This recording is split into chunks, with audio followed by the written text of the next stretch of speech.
ಸಾರಿಕೆ ಆಯಿತು. ಒಂದು ದಿನ ಹರಿಯುವುದನ್ನು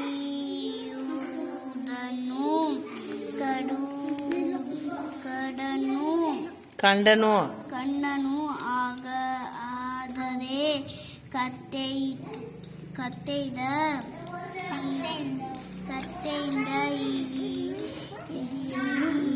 ಹಿಡಿಯಲು ಏನು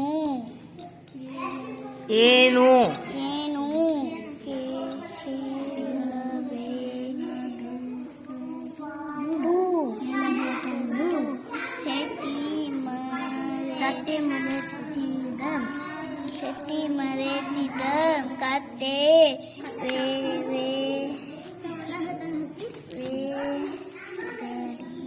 ವೆಂಗಡಿಯ ಓಡುತ್ತಿತ್ತು.